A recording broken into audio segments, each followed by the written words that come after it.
The legend of Samudra Manthan, which took place in Satyuga, discusses the churning of a divine ocean known as the Ksheer Sagar to obtain Amrit or the Immortality Drink, and a fierce fight that followed between the Devas and Asuras over the Amrit. As per the scriptures, the Devas and the Asuras are the sons of the same father but have different mothers, Aditi and Diti respectively, which is why they differ in their nature even though both are powerful. This event is discussed in 3 scriptures, the Vishnu Purana, the Bhagavad Purana and the Mahabharata. Once, Indra, the king of Swarga, was on a walk with his elephant called Airavata. There, he met sage Durvasa, who presented him with a mystic garland, which was presented to him by an Apsara. Upon receiving the garland, Indra put the garland around Airavata's trunk as a testament to his humility. The flowers had a strong scent that attracted some bees. Annoyed by the bees, the elephant threw the garland on the ground and ended up trampling it. Seeing the condition of his offering, Durvasa, known for his bad temper, became enraged, as the garland was a dwelling of Shri and was to be treated as a prasada or a religious offering. In his anger, he cursed Indra, along with all the other Devas, to be bereft of all their powers, strength, and glory. As a result of this curse, goddess Lakshmi vanished into the oceans. Powerless, the Devas stood no chance against the Asuras, who would soon defeat them and take over Swarga. In the battles that followed this incident, the Devas were defeated and the Asuras, led by King Bali, gained control over the 3 worlds. After losing all their powers and wealth, Indra and the gods were roaming around the world as beggars. When their situation became unbearable, they decided to approach Lord Brahma, the creator, for advice. When the gods reached Brahmalok, the abode of Brahma, they found him sitting on a lotus, engrossed in his meditation. All the Devas folded their hands and prostrated in front of him. Brahma opened his eyes and blessed the Devas. Indra told him about their misery and requested Brahma to help them. Brahma asked the Devas to approach Vishnu for solution to their problem. All the Devas, led by Indra, went to Vishnu for help. After hearing about the misery of the gods, Lord Vishnu promised to help them. He told the Devas that only the elixir or Amrit churned from the Ksheer Sagar, the ocean of milk, can restore their sheen and power. The Devas were excited and wanted to start immediately. However, Lord Vishnu told them that because of their current state, the Devas wouldn't be able to churn the ocean by themselves. They will have to seek help from the Asuras. This condition stunned the Devas. Devas and Asuras were permanent enemies, locked in continuous battles for ages. Thus, the thought of seeking help from the Asuras made them restless. However, there was no other option, as only Asuras had the strength to undertake such a mammoth of a task along with the Devas. But Indra was not sure how to approach the king of the Asuras, Bali. Lord Vishnu told him a way that would force the Asuras to participate in Samudra Manthan. With the guidance and blessings of Lord Vishnu, Indra reached the assembly hall of the Asura king Bali with his proposal. Bali was not like the other Asuras. He was the grandson of Prahlad, one of the greatest devotees of Lord Vishnu. He was patient and reasonable. Therefore, even after the protest from some of his Asura ministers, he decided to listen to what Indra had to say. Indra explained the complete process of Samudra Manthan and proposed that Devas and Asuras will distribute everything equally, including the Amrit or the elixir. The Asura generals present there laughed at Indra's proposal, stating that Asuras would perform the Samudra Manthan themselves and keep all its riches. Indra was not perturbed by their rants and told them that either Devas or the Asuras couldn't complete this task alone. Bali pondered over the situation and finally agreed to Indra's proposal for an alliance. And with this, a mega alliance of Devas and Asuras was formed for the first time since the inception of the universe. However, secretly, both Devas and the Asuras planned to take Amrit for themselves after the task was complete. Churning the ocean is analogous to churning the milk for the separation of butter, just on infinitely larger terms. In India, the milk is taken in a pot and a churning rod is put in.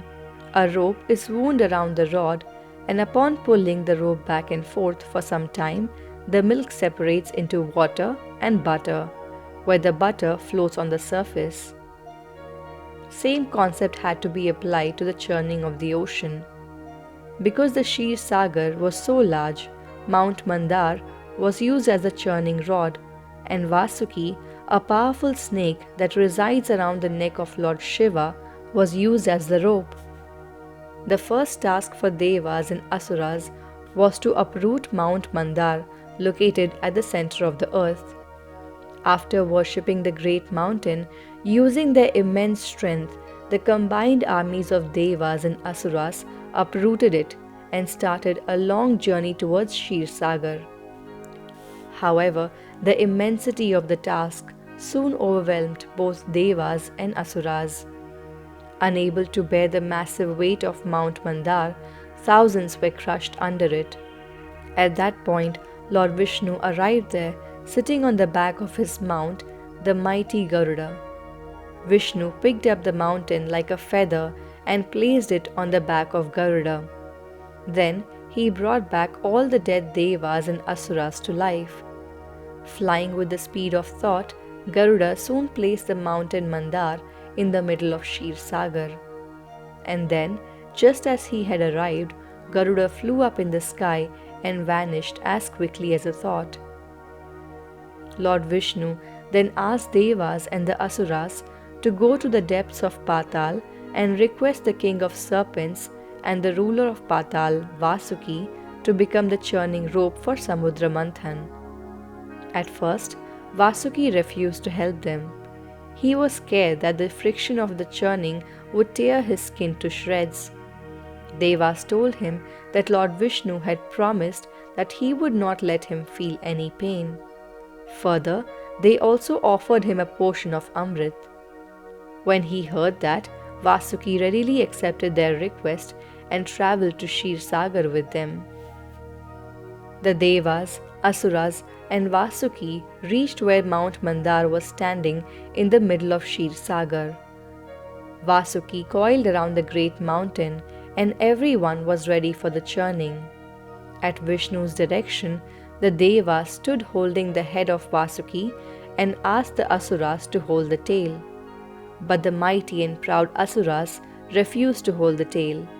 They proudly stated that their position is higher than the Devas, and hence they would not hold the tail of the serpent, which was considered inauspicious.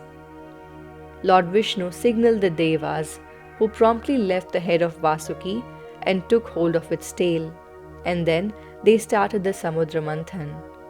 With every pull of the great serpent from either side, the great mountain began to move first in one direction and then in another, causing the sea to froth. Because of the pressure on his body from the churning, Vasuki emitted dark hot fumes from his mouth, which caused Asuras immense pain and turned their skin dark.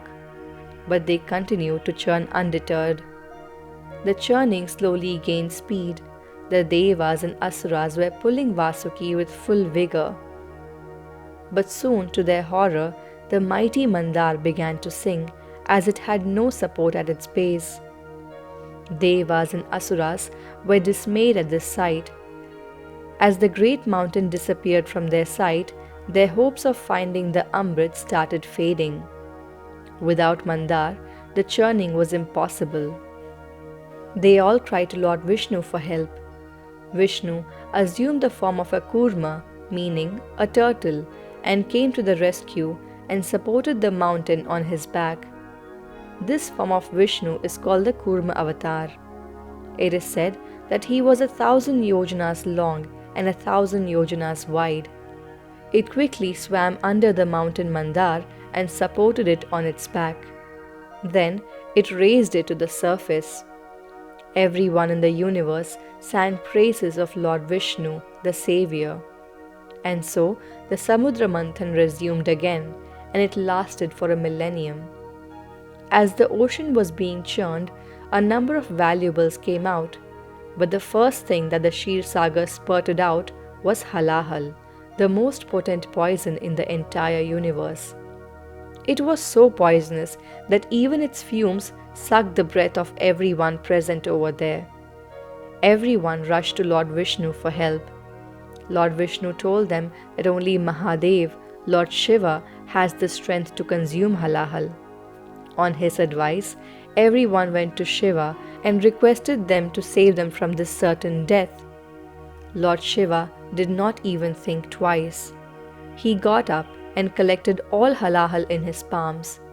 He then took his palms towards his mouth and drank the deadly poison.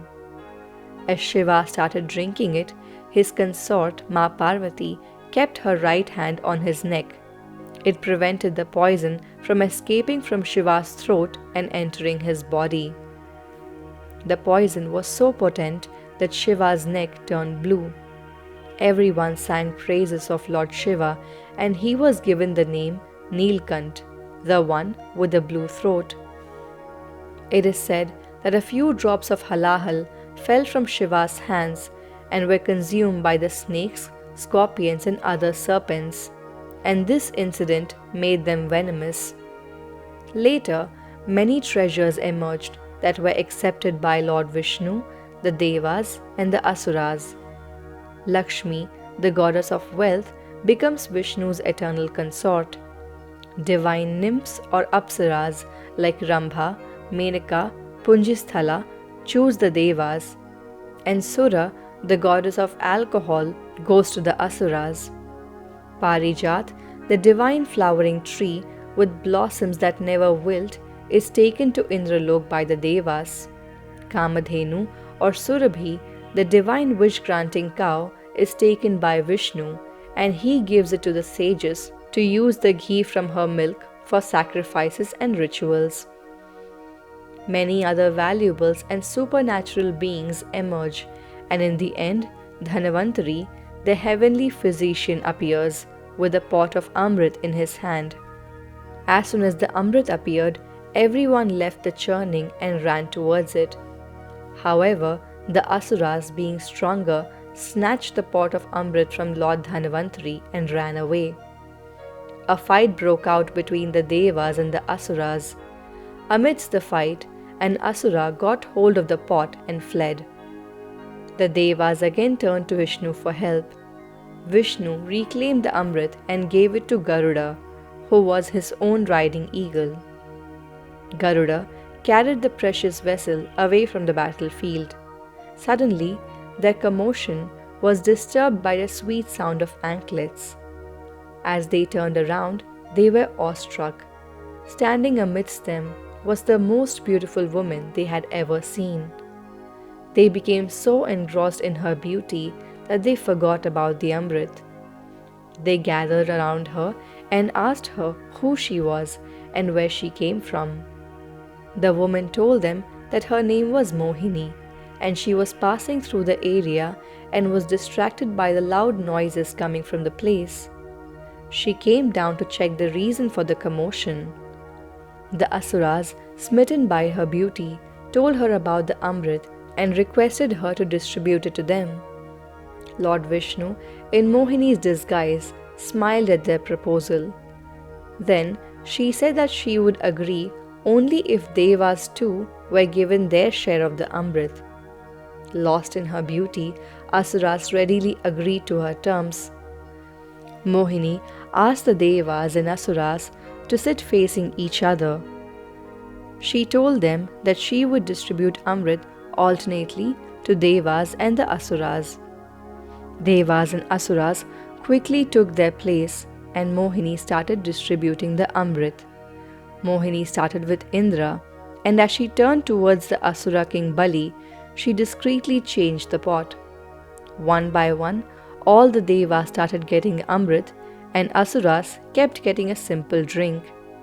But none of the Asuras noticed this deceit. However, one Asura named Swarbhanu caught Mohini while changing the pot. He quietly used his magic, disguised himself as a Deva, and sat between Surya and Soma. As Mohini came to offer him the Amrit and poured it in his hands, Surya and Soma identified him and quickly informed Mohini. Mohini assumed her original form of Lord Vishnu and using his Sudarshan Chakra cut off Swarbhanu's head before the Amrit could enter his body. However, because he had consumed the Amrit, his head had become immortal. From that day onwards, his head was known as Rahu and his body was known as Ketu, and both became celestial bodies. As an act of revenge for revealing his true identity to Lord Vishnu, Rahu swallows the sun and the moon during an eclipse. However, since he has no body, both sun and moon come out from his throat and become whole again. By the time the rest of the Asuras realized what was happening and that the beautiful Mohini was actually Lord Vishnu, the nectar had been distributed to the Devas. Vishnu then assumed his true form, rode on his Garuda and departed to his abode. Asuras understood the trick and Devas had already consumed the nectar and had gained their lost powers. Realizing that they had been deceived, the Asuras engaged in a combat with the Devas, who had been bolstered by their consumption of Amrit. Indra fought Bali, Kartikeya fought Tadaka, Varuna fought Heti, Yama fought Kalanebha, Brihaspati fought Shukra, Mitra fought Praheti, Vishwakarma fought Maya, Vrishapati fought Jambha, Shani fought Naraka, Savitri fought Vilochana, Chandra fought Rahu, Vayu fought Puloman, and Aparajita fought Namochi. It is said that while Garuda flew away with the pot, a few drops of Amrit fell in a few towns including Prayag, Haridwar, Nasik and Ujjain. The Amrit purified these places, which is why the Kumbh Mela is celebrated in these locations every 12 years. However, this incident does not find any evidence in the ancient texts. So, the theologists believe that these are recent theories popularized to add more value to the mentioned pilgrimage sites.